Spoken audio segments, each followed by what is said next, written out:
2013년 여름이었습니다.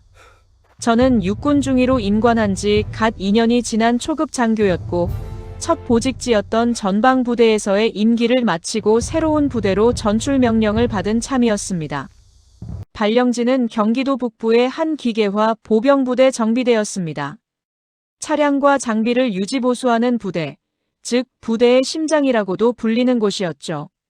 저는 첫날부터 잔뜩 긴장해 있었습니다. 신임 정비대장으로서 잘 해내야 한다는 압박도 있었고 정비 분야는 제 전공이 아니었기 때문에 공부도 많이 해갔습니다. 전날 밤에는 잠도 제대로 못 잤습니다. 첫인상을 잘 남겨야 한다. 병사들에게 신뢰를 줘야 한다는 생각이 머릿속을 떠나질 않았거든요. 그렇게 도착한 부대. 오전 7시 30분 조회가 시작됐습니다. 운동장에 병사들이 도열해 있었습니다. 저는 약간 뒤편에서 그 광경을 지켜보고 있었는데 처음엔 그냥 평범한 아침 조회처럼 보였습니다. 그런데 뭔가 이상했습니다. 병사들의 안색이 전반적으로 어두웠습니다. 눈 밑에 다크서클이 짙게 깔려 있었고 등이 굽어 있었습니다. 기합을 받은 것처럼 다들 작아져 있었어요. 생기가 없었습니다. 살아있는 사람들이 아니라 움직이도록 설계된 마네킹들 같았습니다. 설마 내가 예민한 건가라고 생각하는 순간이었습니다. 퍽. 둔탁한 소리와 함께 한 병사가 그대로 쓰러졌습니다. 앞줄에 서 있던 이등병이었습니다. 주변 병사들이 당황해 웅성거렸지만 놀랍게도 간부들의 반응은 너무 익숙해 보였습니다. 마치 처음 있는 일이 아니라는 듯이 누군가 데려가라고 짧게 말했고 2명이 그 병사를 끌어다 그늘로 옮겼습니다. 조회는 그대로 계속됐습니다. 저는 그 자리에서 굳어버렸습니다. 나중에 확인해보니 탈진이었습니다. 그 병사는 전날 저녁부터 다음날 새벽까지 이어진 야간 정비 작업에 투입됐고 거의 잠을 못 잔 채로 아침 조회에 나온 것이었습니다. 물도 제대로 못 마셨다고 했습니다. 당시 기온은 섭씨 35도를 웃돌던 시기였고요. 그런데 저는 그날 점심 간부 식당에서 더 큰 충격을 받았습니다. 간부 식당 문을 열었을 때 고소한 기름 냄새가 먼저 코를 찔렀습니다. 철판 위에서 고기가 지글거리는 소리. 테이블 위에는 한우 채끝살이 가지런히 놓여 있었습니다.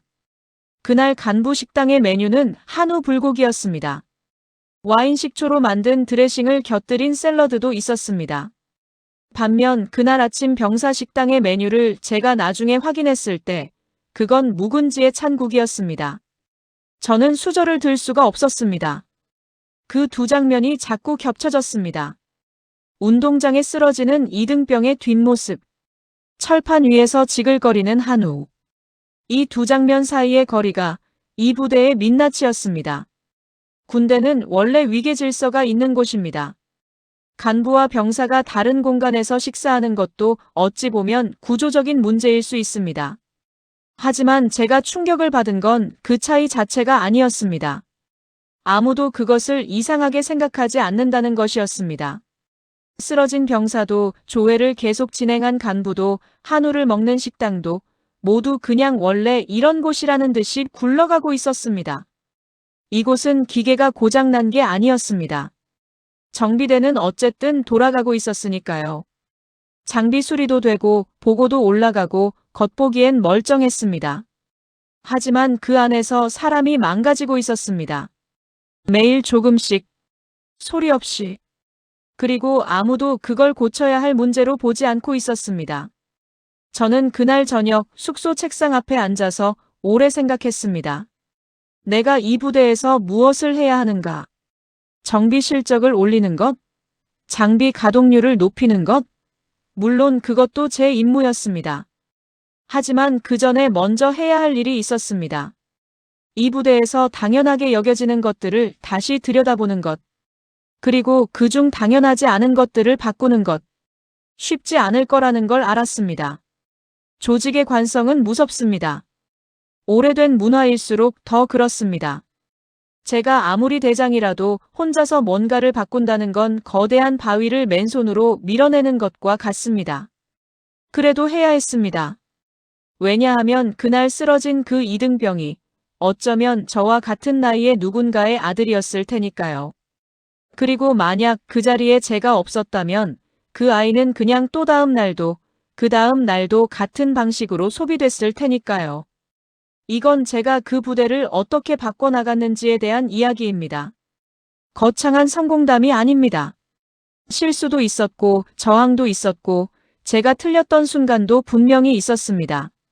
하지만 저는 끝까지 한 가지만 붙들고 있었습니다. 사람이 먼저라는 것. 제 이름은 윤서진. 중령입니다. 공군 구조대에서 시작해 20년 가까이 군 생활을 해온 저는 3년 전 군수 감찰 자격을 취득했습니다. 예산이 어디서 새는지, 보급이 어떻게 왜곡되는지, 숫자 뒤에 무엇이 숨어 있는지를 찾아내는 훈련을 받은 사람입니다. 그런 제가 이 항공정비단의 책임자로 내려오게 된 건 우연이 아니었습니다. 누군가 이 부대를 들여다봐야 한다고 판단한 사람이 위에 있었던 거죠. 부임 전 저는 이 부대에 대한 자료를 미리 검토했습니다. 외부 평가 결과지에는 전국 최우수 부대라는 문구가 선명하게 박혀 있었습니다. 3년 연속이었습니다. 정비 완료율 98.7%, 장비 가동률 전국 1위, 병영 생활 만족도 설문 결과도 상위권이었습니다. 서류상으로는 흠잡을 데가 없는 부대였습니다. 솔직히 말하면 저도 처음엔 반신반의했습니다. 내가 괜히 온 건 아닐까 하는 생각도 들었습니다. 부임 첫날 그 생각은 경납고 문이 열리는 순간 사라졌습니다. 투둑. 경납고 천장에서 물방울이 떨어졌습니다. 한 방울이 아니었습니다. 구석구석 양동이가 놓여 있었고 일부는 이미 넘치기 직전이었습니다. 전날 비가 왔던 모양이었습니다. 담당 부사관에게 물었습니다. 이거 언제부터 이랬습니까? 한 2년 됐습니다. 보수 신청은 했습니까? 몇 번 올렸는데 예산이 없다고요. 저는 고개를 끄덕이며 수첩에 받아 적었습니다. 예산이 없다. 전국 최우수 부대가 경납고 지붕 하나 못 고치고 있다고. 수십억짜리 항공기를 정비하는 곳에서 빗물을 양동이로 받아내고 있다고. 점심시간이 됐습니다. 저는 일부러 병사 식당으로 먼저 들어갔습니다. 줄을 서서 식판을 받아들었습니다. 국은 멀었습니다. 건더기가 거의 없는 색깔만 구긴 무언가였습니다. 반찬은 김치 2조각과 계란장 조림 하나. 밥은 그나마 괜찮았습니다. 저는 자리에 앉아 천천히 먹으면서 주변을 살폈습니다. 병사들은 조용했습니다. 밥을 먹으면서도 눈치를 보는 듯한 분위기였고 웃는 얼굴이 없었습니다. 식사를 마치고 저는 행정보급실 쪽으로 걸어갔습니다. 강태훈 소령의 사무실이 거기 있었습니다. 노크를 하고 문을 열었을 때 저는 잠깐 멈칫했습니다. 작은 사무실 한쪽 벽면을 따라 소형 냉장고 2대가 나란히 놓여 있었습니다. 강 소령은 자리에서 일어나 저를 반겼지만 제 시선은 이미 냉장고 쪽으로 가 있었습니다. 냉장고 좀 봐도 되겠습니까? 강 소령의 표정이 잠깐 굳었다가 풀렸습니다. 아, 네. 물론이죠. 문을 열었습니다. 최고급 도시락이 층층이 쌓여 있었습니다. 유명 호텔 케이터링 브랜드 로고가 박힌 용기들이었습니다. 그 옆에는 수입 과일, 망고와 샤인머스켓이 깔끔하게 포장된 채 들어 있었습니다. 아래 칸에는 캔커피와 고급 생수, 그리고 이름을 알 수 없는 건강보조식품 몇 가지가 가지런히 정렬돼 있었습니다. 저는 냉장고 문을 닫고 강소령을 바라봤습니다. 이거 다 개인 비용으로 구입한 겁니까? 그렇습니다. 제가 건강관리 차원에서. 알겠습니다. 저는 더 묻지 않았습니다. 그 자리에서 따질 생각이 없었습니다. 필요한 건 감정이 아니라 증거였고 분노가 아니라 기록이었습니다. 저는 수첩을 꺼내 다시 적었습니다. 경납고 지붕방수 보수 예산 없음. 병사 급식 단가 확인 필요. 행정보급실장 사무실 냉장고 내용물 확인 완료. 그날 저녁 저는 지난 3년치 예산 집행 내역을 요청했습니다. 문서들이 제 책상 위에 쌓이기 시작했습니다. 저는 그것들을 한 장씩 넘기며 밤을 보냈습니다. 그리고 2시간도 지나지 않아 숫자들이 이상한 방향으로 흐르고 있다는 걸 발견했습니다. 급식 관련 예산은 매년 삭감돼 있었습니다. 반면 부대 운영 기타 경비 항목은 해마다 늘어났습니다. 시설 유지비는 신청 대비 집행률이 30%에 불과했습니다. 경납고 방수 공사는 신청 자체가 돼 있지 않았습니다. 즉, 예산이 없어서 못 고친 게 아니었습니다. 신청을 안 한 겁니다. 전국 최우수 부대의 실체가 보이기 시작했습니다. 평가 지표에 잡히는 것들, 수치로 표현되는 것들은 완벽하게 관리돼 있었습니다. 하지만 평가 항목에 없는 것들, 경납고, 천장, 병사 식판, 현장 병사들의 표정 같은 것들은 아무도 신경 쓰지 않았습니다. 아니, 더 정확히 말하면 누군가 의도적으로 신경 끄고 있었습니다. 겉은 완벽했습니다. 하지만 속은 오래 방치된 창고처럼 썩어가고 있었습니다.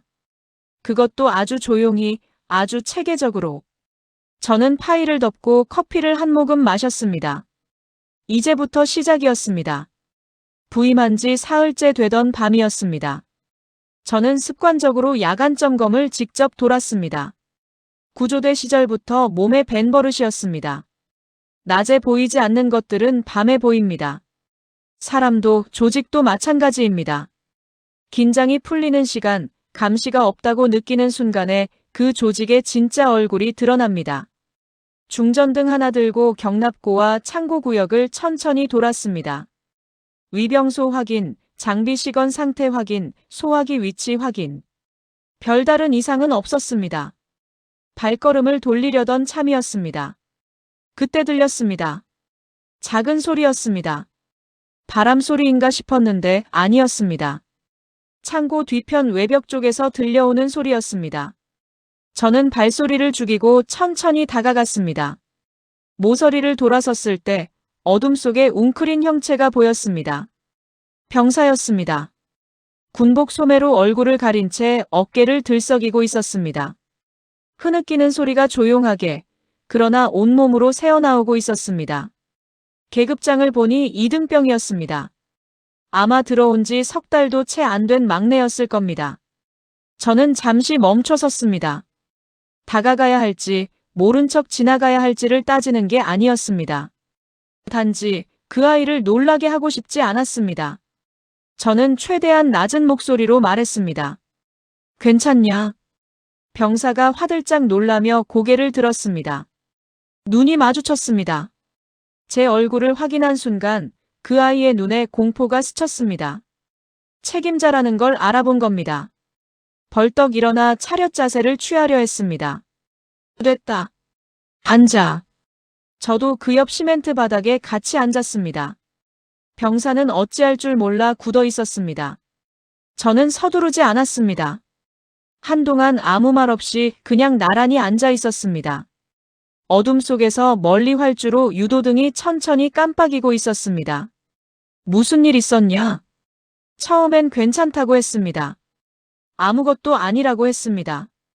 저는 재촉하지 않았습니다. 그냥 기다렸습니다. 사람은 결국 들어줄 사람이 있다는 걸 느끼면 말하게 돼 있습니다. 조금 지나 병사가 입을 열었습니다. 어머니가 아프다고 했습니다. 한 달 전부터 입원 중이고 다음 주에 수술이 잡혀 있다고 했습니다. 아버지는 일찍 돌아가셨고 집에 형제도 없었습니다. 혼자 모아온 돈이 있었습니다. 아르바이트와 용돈을 아껴 모은 120만 원이었습니다. 군에 입대하면서도 그 돈만큼은 건드리지 않고 통장에 넣어뒀다고 했습니다. 수술비에 보태려고. 그런데 2달 전 강태훈 소령이 병사들을 행정보급실로 한 명씩 불렀다고 했습니다. 부대 발전 기금을 모금한다고 했습니다. 자율이라고 했지만 자율이 아니었습니다. 1인당 얼마씩 내야 한다는 암묵적인 압박이 있었고 내지 않으면 불이익이 있을 거라는 말도 돌았습니다. 그 병사는 거절하지 못했습니다. 통장에서 돈을 꺼내냈습니다. 어머니 수술비로 모아둔 그 돈에서. 얼마 냈냐? 15만 원입니다. 저는 아무 말도 하지 않았습니다. 숫자가 작아서가 아니었습니다. 그 15만 원이 그 아이에게 무엇이었는지를 생각하니 입이 열리지 않았습니다. 그것은 단순한 돈이 아니었습니다. 아픈 어머니에게 아들이 보낼 수 있는 유일한 마음이었습니다. 그 순간 병사가 제 발을 붙잡았습니다. 단장님, 저 그냥 넘어가려 했는데요. 근데 오늘 어머니한테서 전화 왔는데 수술 날짜 당겨졌다고. 돈이 모자란다고. 목이 잠겼습니다. 저도 그 아이도. 저는 눈을 감았습니다. 그리고 주먹을 쥐었습니다. 손이 떨렸습니다. 강태훈이라는 이름 석자가 머릿속에서 단단하게 각인됐습니다. 분노는 이상하게 차가울 때가 있습니다. 뜨겁게 끓어오르는 게 아니라 아주 낮은 온도로 굳어버리는 분노. 그게 더 오래 갑니다. 저는 그날 밤 그런 종류의 분노를 느꼈습니다. 잠시 후 저는 그 병사의 어깨에 손을 얹었습니다. 내일 아침 내가 잃은 돈보다 더 큰 걸 돌려주겠다. 병사가 고개를 들었습니다. 무슨 말인지 이해하지 못한 얼굴이었습니다. 저는 더 설명하지 않았습니다. 지금 이 아이에게 필요한 건 설명이 아니라 자신의 말을 들은 사람이 존재한다는 사실 하나였으니까요. 숙소로 돌아와 저는 수첩을 폈습니다. 강태훈 소령이 집행한 부대 발전 기금 내역, 대상 병사 수, 1인당 징수 금액, 총액, 그리고 그 돈의 행방. 이것을 밝혀내는 건 어렵지 않을 것 같았습니다. 문제는 밝혀낸 다음이었습니다. 조직 안에서 조직을 건드리는 일은 언제나 그 조직 전체를 적으로 돌리는 일이기도 합니다. 저는 그걸 알면서도 펜을 들었습니다. 창고 뒤편에서 혼자 울던 그 이등병의 얼굴이 자꾸 떠올랐습니다. 돌려줘야 했습니다. 그 15만 원도, 그리고 그 아이가 군복을 입은 채로도 빼앗기지 말았어야 했던 것들 전부를. 시계가 자정을 넘기고 있었습니다. 저는 숙소에서 군복을 다시 걸쳐 입었습니다. 잠을 잘 생각이 없었습니다. 창고 뒤편에서 혼자 울던 그 이등병의 얼굴이 눈에 밟혀 누울 수가 없었습니다. 그리고 솔직히 말하면 그날 밤 예산 집행 내역을 훑으면서 이미 느끼고 있었습니다. 이건 한두 가지 문제가 아니라는 것을. 전화를 한 통 했습니다. 정비반장 오창석 상사였습니다. 이 부대에서 8년을 근무한 사람. 제가 부임하자마자 유일하게 눈을 제대로 마주치며 악수를 건넸던 사람. 사람을 오래 보다 보면 느낌이 옵니다. 이 사람이 지금 어느 쪽에 서 있는지. 저는 오 상사가 어느 쪽인지 알 것 같았습니다. 지금 움직일 수 있습니까? 수화기 넘어 짧은 침묵이 있었습니다. 예. 어디로 가면 됩니까? 그걸로 충분했습니다. 우리는 새벽 1시가 조금 안 된 시각에 행정동 뒤편에서 만났습니다. 오 상사는 아무것도 묻지 않았습니다. 저도 길게 설명하지 않았습니다. 다만 한 가지만 말했습니다. 오늘 밤 본 것, 들은 것은 내일 아침까지 둘만 압니다. 오 상사가 고개를 끄덕였습니다. 첫 번째로 향한 곳은 창고였습니다. 식자재 보관 창고. 저는 이미 낮의 재고 장부와 실물 수량이 맞지 않는다는 걸 어렴풋이 눈치채고 있었습니다. 오 상사가 서랍 안쪽에서 보조 장부를 꺼냈습니다. 공식 장부 따로, 실제 장부 따로였습니다. 적혀있는 숫자들을 비교하기 시작했습니다. 병사들 식자재로 배정된 예산 중 상당 금액이 매달 기타 지출 항목으로 빠져나가고 있었습니다. 수령인 이름이 없는 경우도 있었고 있는 경우엔 낯선 업체명이 적혀 있었습니다. 오 상사에게 물었습니다. 이 업체 압니까? 강소령 처남이 운영하는 납품업체입니다. 저는 그 페이지를 사진으로 찍었습니다. 두 번째로 향한 곳은 회계실이었습니다. 보안 잠금 패널 앞에서 오 상사가 번호를 눌렀습니다. 전 책임자에게서 받은 비상용 코드라고 했습니다. 문이 열렸습니다. 서류 캐비닛을 하나씩 열었습니다. 저는 군수 감찰 교육 과정에서 배운 대로 예산 항목 분류부터 시작했습니다. 항공 부품 조달 예산 집행 내역이 나왔습니다. 그런데 숫자가 이상했습니다. 부품 구매 실적은 기록돼 있는데 실제 입고된 부품 수량과 차이가 있었습니다. 저는 오 상사에게 물었습니다. 그는 잠시 망설이더니 캐비닛 맨 아래 서랍에서 다른 파일 하나를 꺼냈습니다. 공사 관련 외부 용역 계약서였습니다. 수령인 주소를 검색해보니 강태훈 소령의 처가가 있는 지역 인근이었습니다. 계약 내용은 외벽 공사 및 인테리어였습니다. 항공 부품 예산이 누군가의 개인 별장 공사비로 흘러들어간 겁니다. 저는 손이 차가워지는 걸 느꼈습니다. 세 번째로 간 곳은 CCTV 서버실이었습니다. 영상 확인이 목적이 아니었습니다. 저는 서버 옆 수납장에 보관돼 있다는 녹음 파일 저장 장치를 찾고 있었습니다. 오 상사가 며칠 전부터 낌새를 느끼고 따로 보관해뒀다고 했습니다. 작은 보이스 레코더였습니다. 재생 버튼을 눌렀습니다. 강태훈 소령의 목소리가 흘러나왔습니다. 상대방은 병사의 어머니였습니다. 내용은 짧고 명확했습니다. 아들이 부대에서 잘 지내려면 기금 납부에 협조해야 한다는 것. 금액은 30만 원. 계좌번호까지 불러주고 있었습니다. 저는 재생을 멈췄습니다. 오 상사는 아무 말도 하지 않았습니다. 저도 한동안 말이 없었습니다. 서버실 냉각팬 돌아가는 소리만 낮게 울렸습니다. 병사 본인에게만 압박한 게 아니었습니다. 부대 안에 있는 아들을 볼모로 바깥에 있는 부모에게까지 손을 뻗고 있었던 겁니다. 면회도 자유롭지 않고 전화도 마음대로 못하는 군 복무 중인 아들을 가진 부모가 그 전화를 받으면 어떤 심정이었을지. 저는 거기까지 생각이 닿자 더 이상 냉정을 유지하기가 어려웠습니다. 새벽 3시가 넘어 있었습니다. 저는 확보한 자료들을 정리하면서 오 상사에게 물었습니다. 이걸 알고 있던 사람이 더 있었겠죠. 오 상사가 천천히 대답했습니다. 알면서 모른 척한 사람도 있고 몰랐던 사람도 있습니다. 그리고 무서워서 말 못한 사람도 있습니다. 저는 그 말을 오래 곱씹었습니다. 썩은 냄새는 생각보다 깊었습니다. 강태훈 한 사람의 문제가 아닐 수 있었습니다. 그를 가능하게 만든 구조, 그를 보고도 침묵한 사람들, 그 침묵을 당연하게 여긴 문화. 그 모든 것이 함께 썩어 있었습니다. 하지만 저는 알고 있었습니다. 썩은 곳은 도려내야 합니다.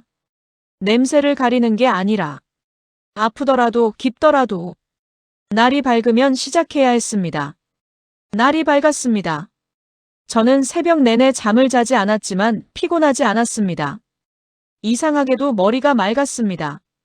오창석 상사와 함께 확보한 자료들을 다시 한번 순서대로 정리했습니다. 회계장부 사진, 용역 계약서 사본, 보이스 레코더 파일, 그리고 제가 직접 메모한 증거 목록. 빠진 것이 없는지 3번 확인했습니다. 오전 7시, 저는 먼저 스크린 담당 운용병을 불렀습니다.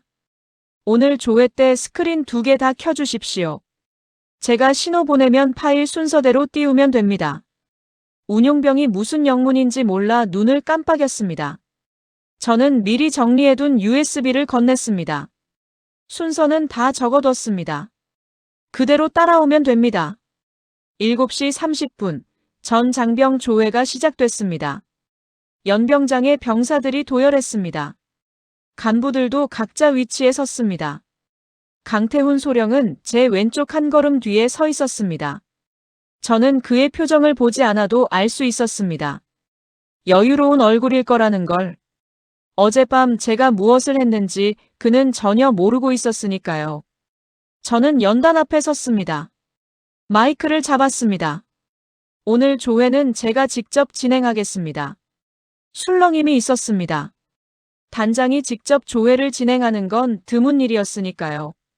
간부들 사이에서 시선이 오갔습니다. 저는 개의치 않았습니다. 시작하기 전에 여러분에게 보여드릴 것이 있습니다. 저는 운용병 쪽으로 고개를 돌렸습니다. 신호를 보냈습니다. 스크린이 켜졌습니다. 첫 번째 화면은 회계장부였습니다. 병사 급식 예산 집행 내역. 정상 항목과 기타 지출 항목이 나란히 표시됐습니다. 저는 마이크에 대고 천천히 읽었습니다. 이 부대 병사들의 한 달 식자재 예산 중 일부가 매달 외부로 빠져나갔습니다. 수령처는 특정 납품업체입니다. 이 업체는 실제로 이 부대에 식자재를 납품한 사실이 없습니다. 연병장이 조용해졌습니다. 두 번째 화면으로 넘어갔습니다. 항공부품 예산 집행 내역과 외부 용역 계약서가 나란히 펼쳐졌습니다.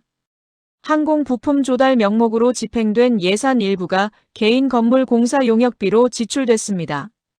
계약서상 수령인 주소는 이 부대와 무관한 민간 지역입니다. 뒷줄에서 누군가 헛기침을 했습니다. 앞줄 병사들은 꼼짝도 하지 않았습니다. 저는 시선을 들어 연병장 전체를 한번 훑었습니다. 강태훈 소령의 얼굴이 보였습니다. 여유로운 표정이 사라지고 있었습니다. 세 번째 화면. 이건 음성 파일입니다. 재생 버튼이 눌렸습니다. 스피커를 통해 강태훈 소령의 목소리가 연병장에 울려 퍼졌습니다. 병사 어머니에게 전화해 부대 발전 기금 납부를 요구하는 목소리. 계좌번호를 불러주는 목소리. 아들이 잘 지내려면 협조가 필요하다는 목소리. 10초, 20초, 30초. 연병장은 완전히 얼어붙었습니다. 병사들 사이에서 작은 소리들이 새어나오기 시작했습니다.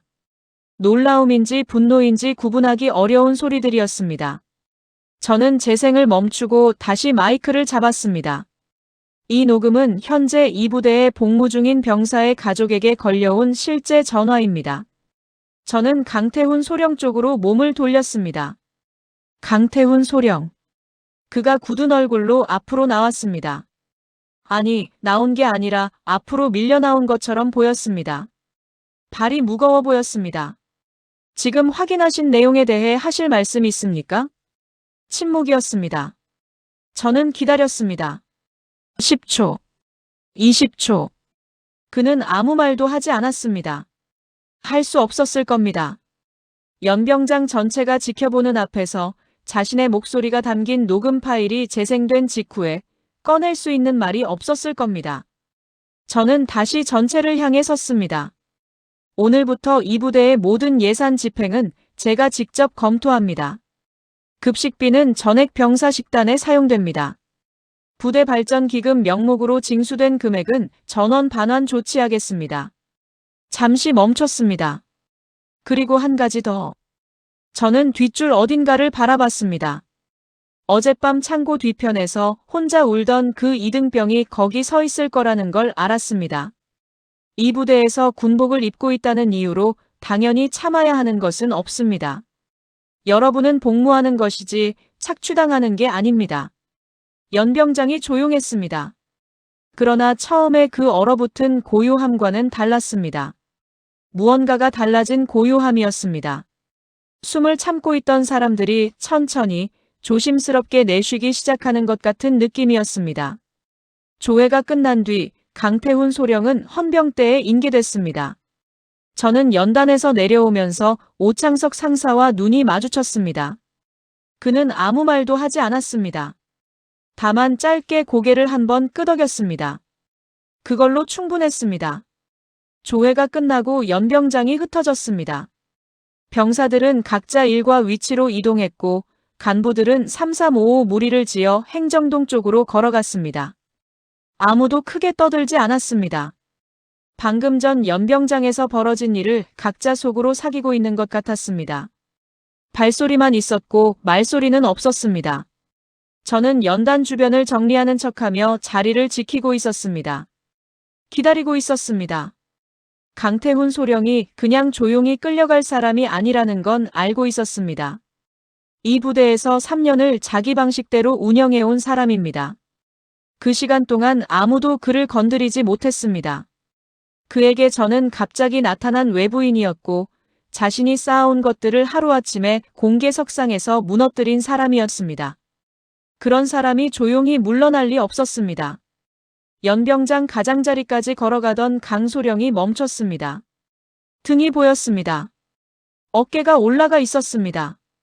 주먹이 쥐어져 있다는 걸 뒷모습만으로도 알 수 있었습니다. 주변에 남아있던 간부 두어 명이 그에게 낮은 목소리로 뭔가를 말했습니다. 말리는 것 같기도 했고 부추기는 것 같기도 했습니다. 그가 돌아섰습니다. 얼굴이 새하얗게 질려 있었습니다. 하얗다는 표현이 분노의 반대말처럼 느껴질 수 있지만 그건 아니었습니다. 핏기가 빠진 얼굴에서 오히려 더 날카로운 것이 느껴졌습니다. 이성이 무너지기 직전의 얼굴이었습니다. 그가 저를 향해 걸어왔습니다. 빠른 걸음이었습니다. 야! 목소리가 떨렸습니다. 분노인지 공포인지 구분이 안 되는 떨림이었습니다. 내가 감히 날 건드려. 저는 움직이지 않았습니다. 뒷걸음질 치지 않았습니다. 그가 다가오는 속도에 맞춰 제 무게중심을 살짝 낮게 잡았습니다. 구조대 시절 몸에 밴 반응이었습니다. 의식적으로 한 게 아니었습니다. 몸이 먼저 기억해낸 것이었습니다. 넌 이게 뭔지 알아? 내가 뭘 한 건지 알고는 있어? 나 군 생활 22년이야. 22년. 내가 감히 나한테 이딴 짓을 해? 그의 손이 올라왔습니다. 제 멱살을 향해 뻗어왔습니다. 순간이었습니다. 저는 옆으로 한 발 비켜서며 뻗어오는 그의 손목을 바깥쪽에서 잡았습니다. 구조대에서 배운 기본 제압 기술이었습니다. 손목을 꺾으며 팔꿈치를 안쪽으로 밀어넣는 동시에 무릎으로 그의 중심을 흔들었습니다. 일련의 동작이 1초 안에 끝났습니다. 강태훈 소령이 그대로 바닥에 쓰러졌습니다. 비명이 터졌습니다. 짧고 날카로운 소리였습니다. 통증 때문인지 충격 때문인지 모를 소리였습니다. 주변에 있던 간부들이 굳어버렸습니다. 아무도 움직이지 않았습니다. 저는 그를 내려다봤습니다. 목소리를 낮게 유지했습니다. 일어나십시오. 그는 바닥에서 한동안 일어나지 못했습니다. 손목을 감싸 쥐고 거친 숨을 내쉬었습니다. 저는 그 자리에 서서 기다렸습니다. 발로 짓누르거나 추가로 제압할 생각이 없었습니다. 필요한 것은 이미 끝났으니까요. 그때였습니다. 멀리서 소리가 들려왔습니다. 사이렌 소리였습니다. 낮게 울리다가 점점 가까워졌습니다. 저는 정문 쪽으로 시선을 돌렸습니다. 헌병 차량 2대가 정문을 통과하고 있었습니다. 저는 전날 밤 자료를 정리하면서 이미 헌병대에 연락을 취해뒀습니다. 조회 시작 전에 출동 요청을 해뒀고 조회가 끝나는 시간에 맞춰 도착하도록 했습니다. 강소령이 순순히 따를 경우를 대비한 것이기도 했고 지금처럼 되는 경우를 대비한 것이기도 했습니다. 어느 쪽이든 이 절차는 필요했습니다. 헌병들이 차에서 내렸습니다. 강태훈 소령은 그제야 천천히 몸을 일으켰습니다. 무릎에 묻은 흙을 털지도 않았습니다. 눈이 충혈돼 있었습니다. 저를 바라보는 시선에는 분노와 함께 다른 무언가가 섞여 있었습니다. 처음으로 마주하는 것에 대한 당혹감 같은 것이었습니다. 22년 군 생활 동안 아마 아무도 그를 이렇게 다룬 사람이 없었을 겁니다. 헌병 대원이 다가와 절차에 따라 신분을 확인하고 동행을 요청했습니다. 강소령은 저항하지 않았습니다. 에너지가 빠져나간 사람처럼 그냥 따라갔습니다. 차 문이 닫혔습니다. 사이렌 없이 차량이 천천히 정문을 빠져나갔습니다. 저는 그 뒷모습을 끝까지 바라봤습니다. 분노는 없었습니다. 통쾌함도 없었습니다. 그냥 어떤 단계가 끝났다는 느낌이었습니다. 그리고 동시에 진짜 일은 지금부터라는 것도 알았습니다. 강태훈 한 사람을 내보낸다고 해서 이 부대가 달라지는 건 아니었습니다. 그가 가능할 수 있었던 구조, 그 구조 안에서 굳어버린 사람들의 태도, 그리고 오랫동안 억눌려 있던 병사들의 신뢰를 되찾는 일, 그것들이 앞으로 해야 할 일이었습니다. 오창석 상사가 옆으로 다가왔습니다. 다치진 않으셨습니까? 괜찮습니다. 짧은 침묵이 있었습니다. 앞으로 많이 힘드실 겁니다. 저는 고개를 끄덕였습니다. 알고 있습니다. 끌려가던 그의 마지막 말. 헌병 차량은 아직 출발하지 않고 있었습니다. 서류 확인과 신병 인계 절차가 남아 있었습니다. 헌병 대원 한 명이 저에게 다가와 몇 가지를 확인했고 저는 미리 준비해둔 증거 자료 사본을 건넸습니다. 절차는 차분하게 진행됐습니다. 강태훈 소령은 차량 옆에 서서 수갑이 채워지는 과정을 묵묵히 받아들이는 것처럼 보였습니다. 처음에는 그랬습니다. 수갑이 한쪽 손목에 걸리는 순간 무언가 그의 내부에서 터진 것 같았습니다. 그는 갑자기 몸을 틀며 소리를 질렀습니다. 이거 놔. 놓으라고. 헌병 대원들이 양쪽에서 단단히 붙잡았습니다. 강소령은 발버둥을 치면서 고개를 저쪽으로 돌렸습니다. 눈이 충혈된 채로 목에 핏줄이 서 있었습니다. 윤서진, 너 두고 봐. 내가 어디서 굴러들어왔는지 몰라도 너 하나쯤 금방 잘린다. 내가 누군 줄 알아? 내가 여기서 몇 년을 있었는데 내가 감히. 연병장에 남아있던 사람들이 전부 그 소리를 들었습니다. 조회가 끝났음에도 자리를 떠나지 못한 병사들이 여럿 있었습니다. 일과 위치로 돌아가야 했지만 발이 떨어지지 않았던 것 같았습니다. 간부들도 몇몇은 행정동으로 들어가지 않고 거리를 두고 서서 지켜보고 있었습니다. 그리고 강소령의 목소리는 그 모든 사람에게 고르게 닿았습니다. 저는 그 자리에 서서 그를 바라봤습니다. 소리를 지르는 사람 앞에서 똑같이 맞받아치는 건 제가 원하는 방식이 아니었습니다. 하지만 아무 말도 하지 않으면 그 말들이 연병장에 그대로 남을 것 같았습니다. 특히 지금 저 뒤에 서 있는 병사들에게. 저는 천천히 고개를 돌렸습니다. 병사들을 바라봤습니다. 앞줄에 서 있던 몇몇은 눈가가 붉어져 있었습니다. 그중 한 명은 이미 눈물이 흘러내리고 있었습니다. 강소령의 고함 때문이 아니었습니다. 그 고함이 상징하는 것, 지금까지 이 부대에서 그 목소리가 얼마나 오랫동안 모든 것 위에 군림해 왔는지를 떠올리는 것 같았습니다. 참고 있던 것들이 한꺼번에 올라오는 얼굴들이었습니다. 저는 그 얼굴들을 보면서 말했습니다. 목소리를 높이지 않았습니다. 마이크도 없었습니다. 그냥 제 목소리로 앞에 있는 사람들에게 닿을 만큼만. 잘리는 건 내가 아닙니다. 연병장이 조용해졌습니다. 강소령의 발버둥도 잠깐 멈춘 것 같았습니다. 잘리는 건 너희 희망을 훔친 사람들입니다. 짧은 문장이었습니다. 준비한 말이 아니었습니다. 병사들의 얼굴을 보면서 그냥 나온 말이었습니다. 어머니 수술비를 빼앗긴 이등병. 탈진해서 쓰러진 채 조회가 계속됐던 아침. 멀건 국과 김치 2조각. 천장에서 떨어지던 빗물과 그 아래 놓인 양동이들. 그 모든 장면이 그 짧은 문장 안에 있었습니다. 처음엔 아무 소리도 없었습니다. 그러다 들렸습니다. 박수 소리 하나. 조심스럽고 작은 박수였습니다. 어디서 시작됐는지 정확히 보지 못했습니다. 하지만 그 하나가 둘이 됐고 둘이 열이 됐습니다. 순식간이었습니다. 박수 소리가 연병장을 채우기 시작했습니다. 그리고 그 사이로 울음소리가 섞였습니다. 소리 죽여 우는 사람도 있었고 참다가 터진 것처럼 어깨를 들썩이는 사람도 있었습니다. 박수와 울음이 뒤섞였습니다.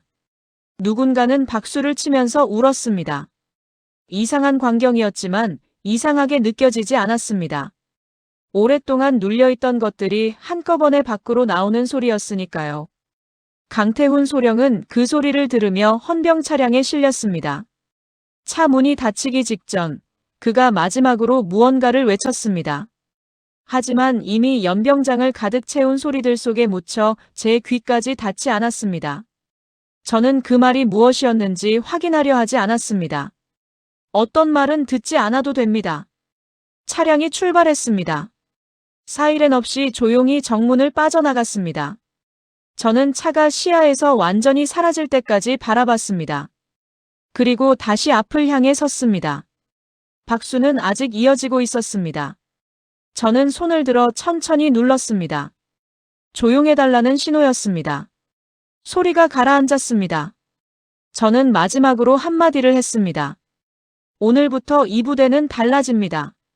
말이 아니라 밥상으로 보여드리겠습니다. 그리고 그날 점심, 저는 간부 식당을 폐쇄했습니다. 모든 간부가 병사 식당에서 함께 식사했습니다. 메뉴는 제가 직접 전날 식자재 업체에 연락해 바꿔뒀습니다.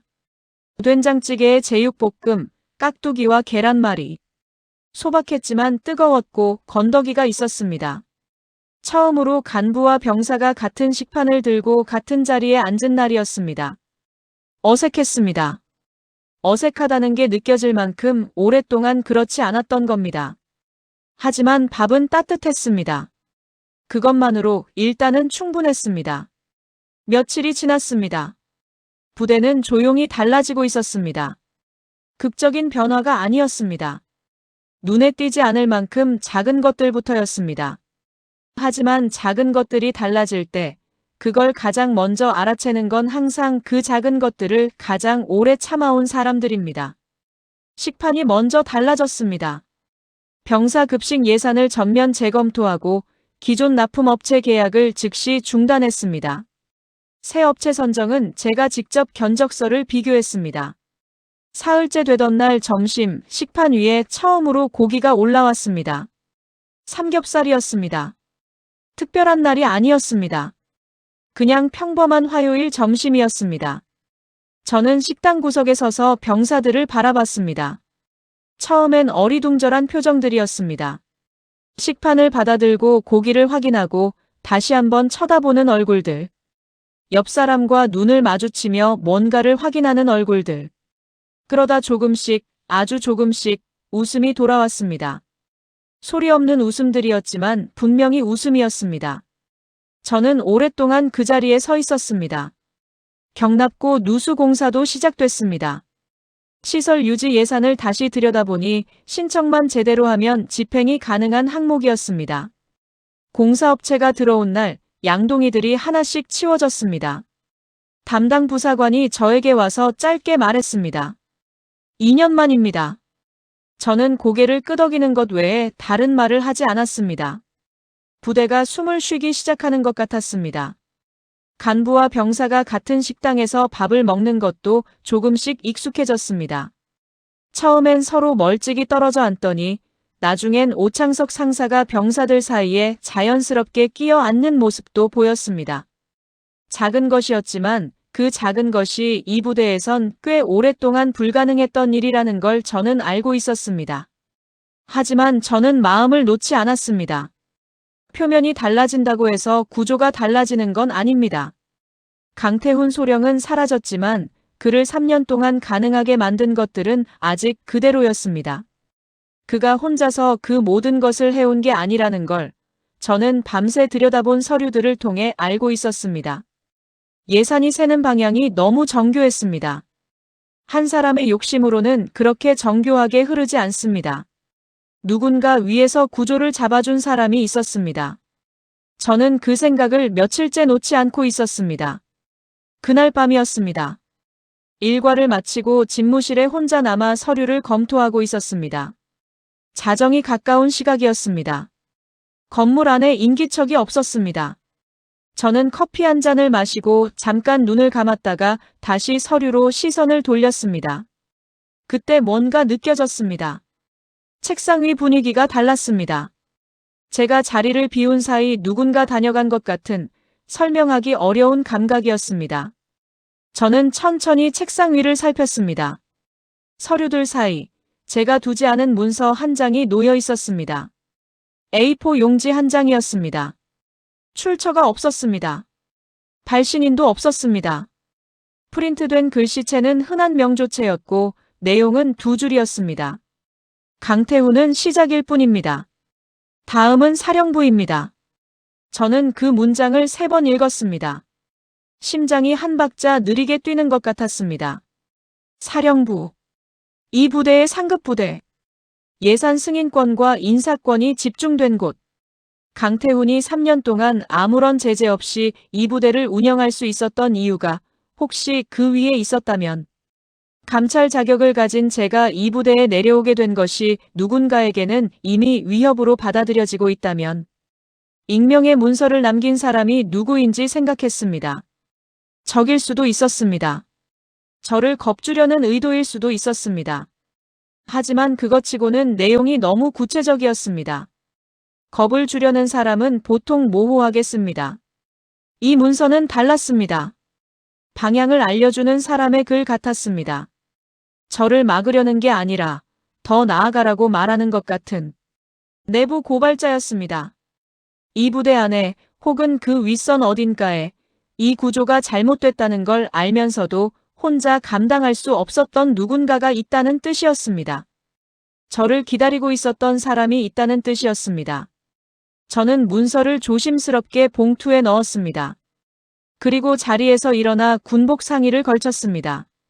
모자를 집어들었습니다. 천천히 눌러 썼습니다. 챙이 눈 위로 내려앉는 감각이 묵직했습니다. 강태훈 소령을 내보내는 건 전투였습니다. 하지만 사령부가 연루돼 있다면 그건 전쟁이었습니다. 전투와 전쟁은 다릅니다. 전투는 이기면 끝납니다. 전쟁은 이겨도 끝나지 않을 때가 있습니다. 잃는 것도 더 많습니다. 저는 그걸 알면서도 모자를 고쳐 썼습니다. 병사들 식판 위에 올라온 고기를 보며 웃던 얼굴들이 떠올랐습니다. 창고 뒤편에서 혼자 울던 이등병이 떠올랐습니다. 경납고 천장에서 떨어지던 빗물이 그 아래 놓인 양동이가 떠올랐습니다. 진짜 전쟁은 이제 시작이었습니다.